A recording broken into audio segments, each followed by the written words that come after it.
اللهم صل على سيدنا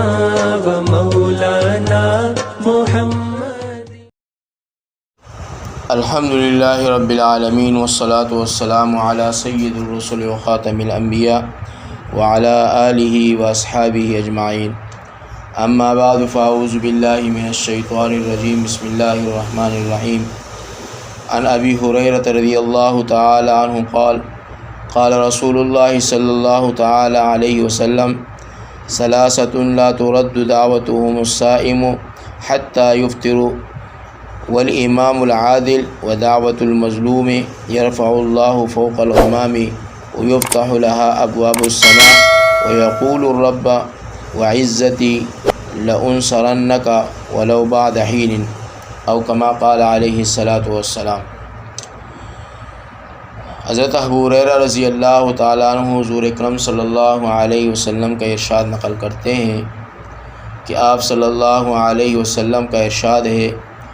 کہ 3 آدمیوں کی دعا اللہ تبارک و تعالیٰ رد نہیں فرماتے. ان میں سے ایک روزہ دار کی دعا جو افطار کے وقت وہ کرتا ہے، دوسرے عادل بادشاہ کی دعا، تیسرے مظلوم کی جس کو اللہ جل شانہ بادلوں سے اوپر اٹھا لیتے ہیں اور آسمان کے دروازے اس کے لیے کھول دیے جاتے ہیں اور ارشاد ہوتا ہے کہ میں تیری ضرور مدد کروں گا، گو کسی مصلحت سے کچھ دیر ہو جانے کے بعد بھی. فائدے میں علماء نے لکھا ہے، در منصور میں حضرت عائشہ صدیقہ رضی اللہ تعالیٰ سے نقل کیا گیا ہے کہ جب رمضان المبارک کا مہینہ آتا تو نبی کریم صلی اللہ علیہ وسلم کا رنگ مبارک بدل جاتا اور نماز میں اضافہ ہو جاتا اور دعا میں بہت ہی عاجزی فرماتے اور خوف غالب ہو جاتا.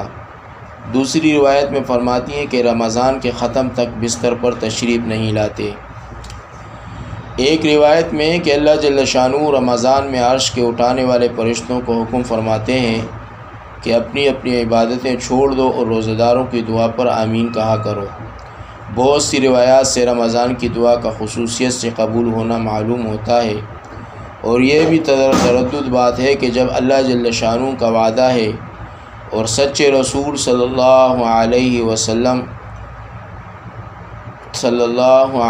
وسلم کا نقل کیا ہوا ہے تو اس کے پورا ہونے میں کچھ تردد نہیں. لیکن اس کے بعد بھی بعض لوگ کسی غرض کے لیے دعا کرتے ہیں مگر وہ کام نہیں ہوتا تو اس سے یہ نہیں سمجھ لینا چاہیے کہ وہ دعا قبول نہیں ہوئی، بلکہ دعا کے قبول ہونے کے معنی سمجھ لینا چاہیے. نبی کریم صلی اللہ علیہ وسلم کا ارشاد ہے کہ جب مسلمان دعا کرتا ہے بشرطے کہ قطع رحمی یا کسی گناہ کی دعا نہ کرے تو اللہ جل شانہ کے ہاں سے 3 چیزوں میں سے اسے ایک چیز ضرور ملتی ہے، یا خود وہی چیز ملتی ہے جس کی اس نے دعا کی ہے، یا اس کے بدلے میں کوئی برائی یا مصیبت اس سے ہٹا دی جاتی ہے، یا آخرت میں اس قدر ثواب اس کے حصے میں لکھ دیا جاتا ہے. ایک حدیث میں آیا ہے کہ قیامت کے دن اللہ جل شانہ بندے کو بلا کر ارشاد فرمائیں گے کہ اے میرے بندے، میں نے تجھے دعا کرنے کا حکم دیا تھا اور اس کے قبول کرنے کا وعدہ کیا تھا، تو نے مجھ سے دعا مانگی تھی، وہ عرض کرے گا کہ مانگی تھی. اس پر ارشاد ہوگا کہ تو نے کوئی دعا ایسی نہیں کی جس کو میں نے قبول نہ کیا ہو. تو نے فلاں دعا مانگی تھی کہ فلاں تکلیف ہٹا دی جائے، میں نے اس کو دنیا میں پورا کر دیا تھا، اور فلاں غم کے دفع ہونے کے لیے دعا کی تھی مگر اس کا اثر کچھ تجھے معلوم نہیں ہوا، میں نے اس کے بدلے میں فلاں اجر اور ثواب تیرے لیے متعین کیا تھا. حضور صلی اللہ علیہ وسلم ارشاد فرماتے ہیں کہ اس کو ہر دعا یاد کرائی جائے گی اور اس کا دنیا میں پورا ہونا یا آخرت میں اس کا عوض بتلا دیا جائے گا. اس کا اجر و ثواب کثرت کو دیکھ کر وہ بندہ اس بات کی تمنا کرے گا کہ کاش دنیا میں اس کی کوئی بھی دعا پوری نہ ہوتی، یہاں تک کہ اس کا اس قدر اجر ملتا. غرض دعا نہایت ہی عام چیز ہے، اس کی طرف سے غفلت بڑی سخت نقصان اور خسارے کی بات ہے. اور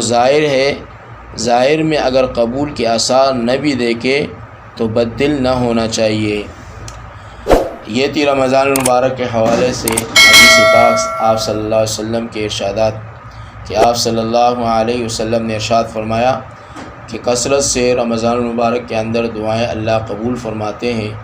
بندہ جو بھی دعا کرتا ہے اللہ تبارک و تعالیٰ اسے شرف قبولیت عطا فرماتے ہیں۔ خاص طور پر افطار کے وقت کی گئی دعا اللہ تبارک و تعالیٰ رد نہیں فرماتے۔ اللہ تبارک و تعالیٰ ہمیں بھی رمضان المبارک کی ان بابرکت ساعتوں میں دعا کرنے کی توفیق عطا فرمائے، اور اس نیت سے ہم دعا کریں کہ اللہ تبارک و تعالیٰ ہماری ہر دعا کو سنتا ہے، اور ہماری ہر دعا کو، اور اس یقین کے ساتھ ہم دعا مانگے کہ اللہ ضرور بالضرور ہمارے دعاؤں کو قبول فرمائیں گے۔ السلام علیکم ورحمۃ اللہ وبرکاتہ۔